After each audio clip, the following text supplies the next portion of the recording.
Ladies and gentlemen, thank you for joining us today in our consideration of the Witches of Macbeth. Today we'll be observing the functions and the differences in the witch's portrayal within the works of Shakespeare in his play and Verdi within his opera. Specifically, we're going to look at Act 1, in which the witches are introduced. Now, the witches serve a very distinct role in the plot of Macbeth. They provide Macbeth with a prophecy that he will be the Thane of Cawdor and the future King of Scotland, in addition to the role that he already serves as the Thane of Glamis. They also provide Banquo with the prophecy that he will be lesser than Macbeth and yet greater, and that he would beget a line of kings that would rule Scotland. Now, the witches, while they may have some similarities between them in the respective works, they have some distinct differences that stand to be noted. Now, some of the dissimilarities between the portrayal of the witches in the opera and in the play suggest that the witches in the opera have a much more dominant role and seem to be much more powerful than the witches in the play. To illustrate this point, I will draw your attention to the very first scene in which we see the witches interacting with each other. In the play, that would be Act 1, Scene 2. Now, in that scene, the witches are discussing how one of the witches had an interaction with a local woman who failed to share her chestnuts. And to punish the woman, she decided to harass her husband, who was on the sea. And speaking about her husband, she says, "Though his bark cannot be lost, yet it shall be tempest-tossed." Now, we compare this to the words of the witches in the opera, who say, "I'm thinking of a steersman's wife who chased me to the devil, but her husband has set sail, and I will drown him with his ship." Now, textually, there's some differences here that suggest the potency of the witches in the opera. First off, she says that she will drown him, definitely. She seems to have more power or authority over life and death. Thus, the witch seems to be more of an emissary of fate, if not the master of fate, as opposed to the witch in the play, who says that the bark, as in the ship, cannot be lost. So they are more subservient to their fate, and they don't have so much authority over the life of man. To further emphasize my point, I would like to draw your attention to the very first scenes of Act 1. In the play, the very first scene shows Duncan and his thanes as they discuss Macbeth's military prowess in the battle that had recently been fought. Act 1, Scene 2 shows us the witches when they're first introduced on the scene. And then in Act 1, Scene 3, Macbeth and Banquo are properly introduced to us. Now, the introduction of the witches in Scene 2 seems to be more of an insertion or an interruption, as if they are infecting the very flow of the plot. It's unnatural. And yet they also serve as a vehicle that motivates the plot by disseminating the prophecy to Macbeth and Banquo. Now let's compare this to Verdi's portrayal. In the very first scene, we have a chorus from the witches. The witches seem to be foundational in this regard.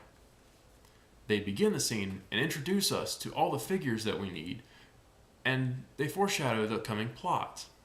We are then introduced to Macbeth and Banquo, and then they receive their prophecy.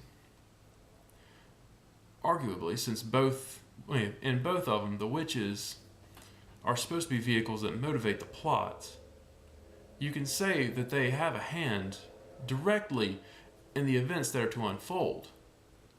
But in the opera, it seems to be more direct, because we don't have any kind of conception as to what kind of a man Macbeth is. We are totally dependent on the witches to provide us with information and to set the scene from which we would be introduced to Macbeth. Now, the final piece in our consideration of the witches is one that is specific to Verdi. In Shakespeare's play, the witches simply vanish towards the end of the third scene of the first act, whereas in Verdi, the witches actually come back for a fourth scene. In that scene, the witches say,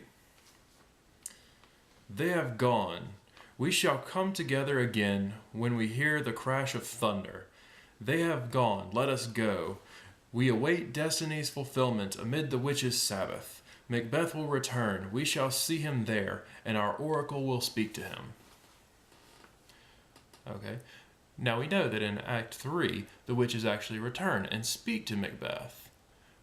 But in the opera, it is directly stated, as opposed to the play where the witches simply vanish. This once again reinforces the idea that the witches are more powerful in Verdi's opera, because they come back and specifically state and foreshadow future events.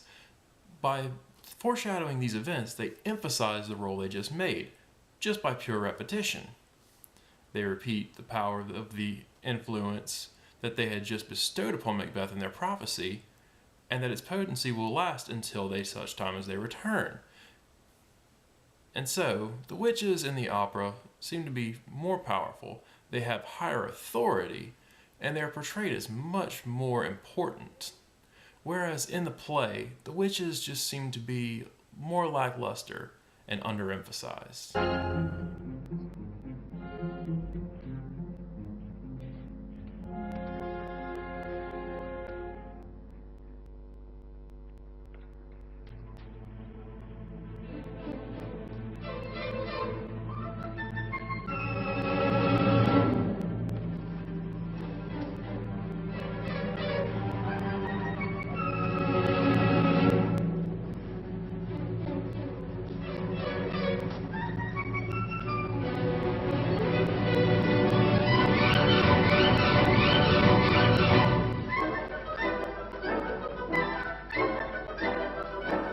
In the opening scene of Verdi's Macbeth, we have a short orchestral introduction. This is to signify the entrance of the witches to the scene, and it starts out with very quiet falling lines in the strings, which gives the music a supernatural and theme, and gives it a feel of themes against the human nature.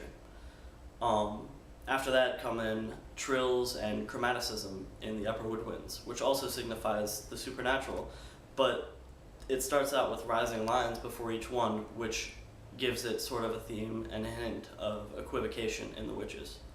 After that segment, the orchestra crescendos into a very loud and emphasized theme with lots of chromaticism, and after a little bit there's a short motive in the oboe that descends chromatically in sort of and there's some sort of arpeggiating going on in the strings.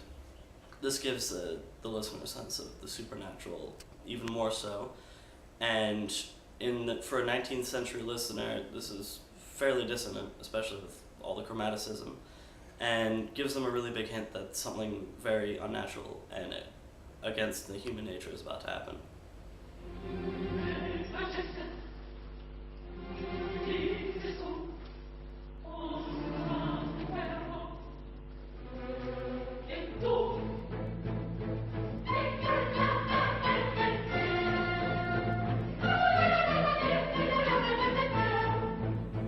This section starts out with a chorus from three different groups of witches. This is the first time we hear from the witches, or anybody for that matter.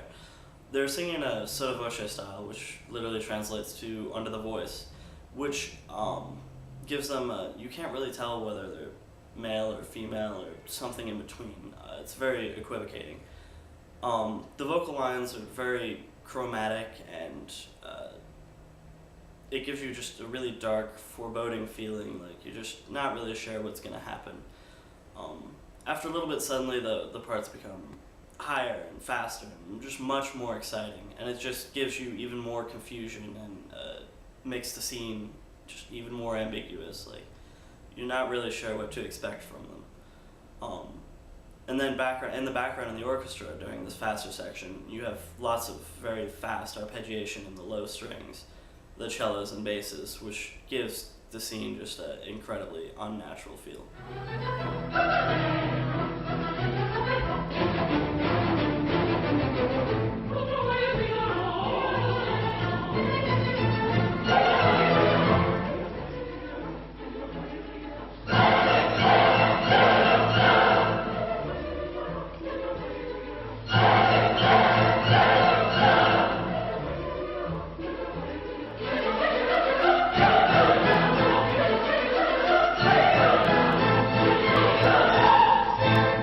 This section of the opening scene of the opera contains very loud, fast, descending vocal parts, and it's very accented and just much louder than the anything that's preceded it. It's a lot heavier, and this is the part where they're describing what they're going to do to the sailor and that they're actually going to go do it. It really shows that the witches have a lot more power than they do in the play, and they are just much more all-powerful. They can do whatever they want.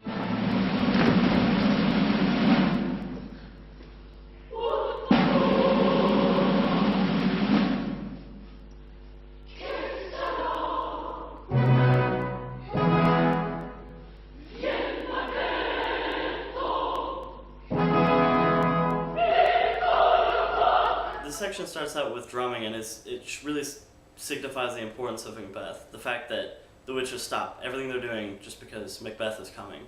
And the mood suddenly changes, and the witches become much more dark, and it's just a stark contrast from the upcoming section and the previous section. And it's just really makes the witches much more equivocated.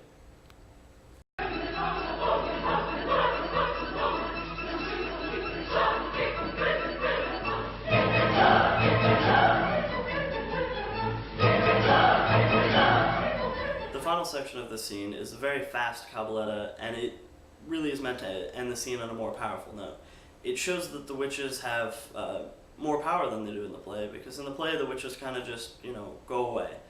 But in the opera, they have a very loud